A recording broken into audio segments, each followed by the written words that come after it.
un sujet dont on a parlé sur la première partie avec Flavien, qui participe aussi, lui, à l'expérience du client, c'est le SAV. Et pour cela, j'invite Frédéric Bruzard à nous rejoindre sur scène.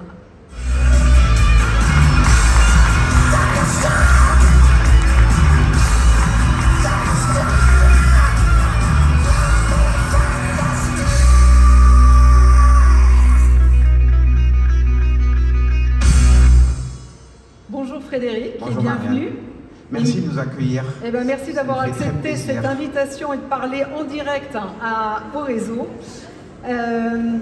Alors, Frédéric, on va se parler bien évidemment de SAV. On va mettre un petit peu les pieds dans le plat. On sait que les débuts n'ont pas été formidables, hein, on le disait en préambule. Alors, qu'est-ce qui s'est passé? Écoutez, c'est une conjonction de choses assez particulières. On a démarré notre partenariat après le Covid. Une surcharge sur l'ensemble du marché, un problème de pièces détachées, des transports un peu plus difficiles.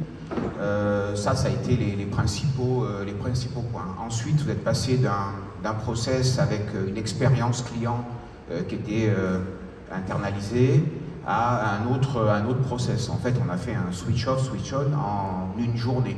On a terminé fin mars pour démarrer un 1er avril. Donc il a fallu du temps pour se comprendre les magasins, et puis il y avait l'explication de l'ensemble des process. C'est une grosse machine qui se mettait en place. Oui, c'est une grosse machine, ça ne pouvait pas démarrer. On a essayé de faire notre maximum avec l'ensemble des équipes, et puis ça a prouvé aussi beaucoup de choses. C'est que quand on a envie de réussir, quand on a envie de changer les choses, les équipes travaillent ensemble. On a fait preuve de beaucoup de maturité, à la fois sur le terrain et avec les équipes de la centrale. Et je remercie à ce titre l'ensemble des équipes de Flavien, parce qu'on a vraiment travaillé ensemble pour vouloir changer les choses et créer quelque chose de différent sur le marché pour le futur, avec un point de démarrage qui était le gros électroménager, et puis associer les autres familles dans le futur. Alors c'est vrai que les équipes SAV de But se sont vraiment mobilisées avec vous. Il y a des actions qui ont été mises en place. Alors maintenant, est-ce que ça paye? Oui, ça paye, parce qu'il a fallu refondre l'intégralité des process. Il a fallu travailler avec les marques, se faire connaître, travailler d'une autre manière. Et oui, ça commence à payer, parce qu'on a changé à la fois la stratégie en interne chez But et aussi chez SFG, parce qu'on est vraiment partie intégrante, en créant SFG Service. Ça, c'est un des points incroyables, c'est-à-dire qu'on est passé d'un SAV, nous aussi, avec des partenaires techniques sur le marché, avec les marques, à un SAV qui commence à être internalisé, puisque en pratiquement 6 mois, j'ai recréé une entreprise. On est aujourd'hui 80 techniciens sur la route, une trentaine de personnes en plus pour encadrer tout cela sur le plan administratif. Donc c'est une volonté forte, une volonté qui est soutenue aussi par la stratégie de But et pour le futur. C'est beaucoup d'investissement de notre côté, mais les résultats commencent à payer, les délais se sont bien réduits, l'accueil est différent, et on commence à avoir une satisfaction client qui n'est pas encore optimum, mais qui est sur une voie ascendante. Alors comment on l'accentue encore, cette embellie? Par des investissements, par beaucoup de travail, par continuer à investir en termes d'idées, avec pour nous prioritairement, on a 80 techniciens à date fin juin. J'espère terminer l'année entre 120 et 130 et finir mi-2023, dans un an, à la prochaine convention But, entre 150, à partir de 150 techniciens. Ça, c'est la première des choses.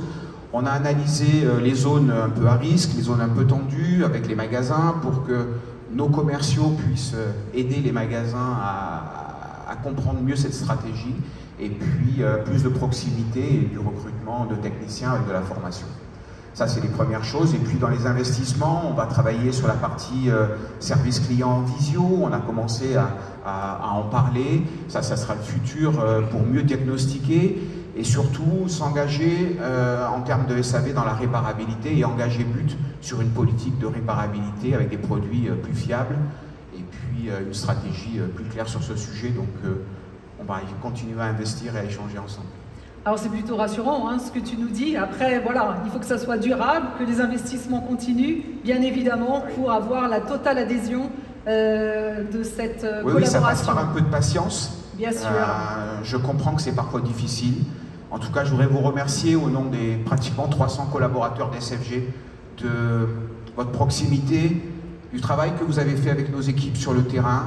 Un grand merci à tous pour votre confiance. Je sais que ça a été difficile, je ne le cache pas. Ça a été difficile pour tout le monde et les voies d'amélioration sont là. Faites-nous confiance, on travaille véritablement en symbiose et je pense que si notre présence aujourd'hui, nous sommes très fiers de participer à votre convention. C'est vraiment un travail des équipes, donc merci beaucoup. Ben, merci à toi d'être venu sur scène et présenter effectivement ce plan d'action à tout le monde. Je crois que c'était nécessaire. Merci beaucoup à toi Frédéric. Merci à vous.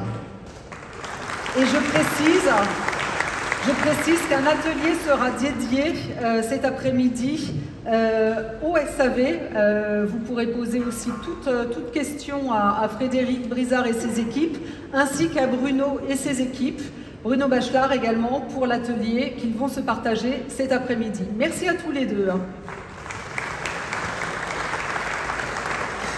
Alors on va